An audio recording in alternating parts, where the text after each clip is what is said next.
Hey everyone, this is Scott Weidenkivowitz from Photo Karate. I want to show you something pretty neat for anybody that is trying to do some video marketing, using YouTube or Vimeo or Wistia or any of the video hosting platforms. It's good to have a branded introduction for your videos and to keep it consistent over time. This can be very useful not only for for people browsing your videos on these platforms, but also keeping it consistent with your website itself. So check this out. I actually made an intro inside of Apple's Keynote. You can do this in PowerPoint as well if you're a Windows user, or if you're using PowerPoint on a Mac, whatever. You can do this in a slide presentation software. And you can even do this in Google's the Google Drive presentation if you really wanted to, because all you really need are animations. So check this out. I have a bunch of words. This is my my company name for my freelance photography, and you can see I have it all separated. And then I have one block at the bottom, and of course the actual logo for my work. So what I did was, first I made the dimensions for my full browser screen so that it fits YouTube very well.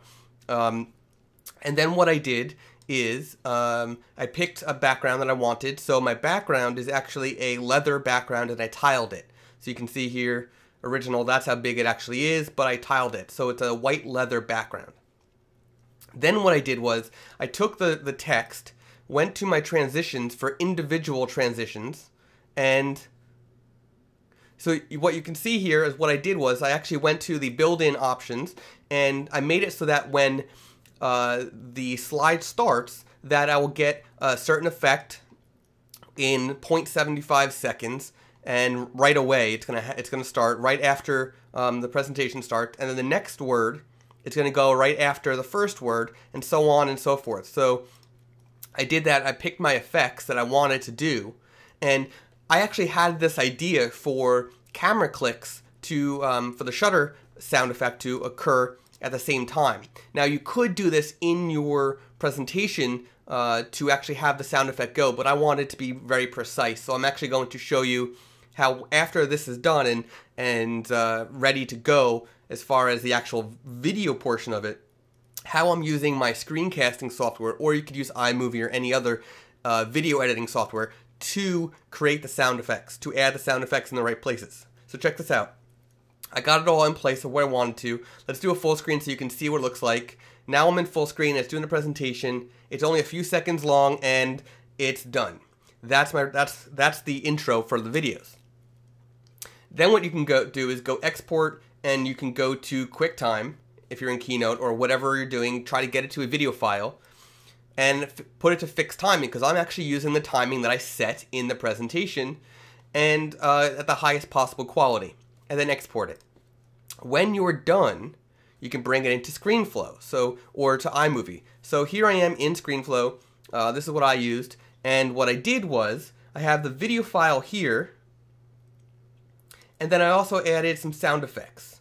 So you can see that I've got a bunch of sound effects files, and I actually wanted to use certain camera sounds, so specific cameras. So I actually did some searches for Leica sounds. Instead of me actually recording the sound of my camera, I just did a quick search for Leica sounds. You could do it either way, whatever you want. Really, if the sound is for sale, you have to purchase it. But I found one that was just there, and it wasn't anyone trying to sell anything. It was literally just someone recording it for other people to hear what the Leica sounds like. So I use that. So this is what it sounds like when it's all done.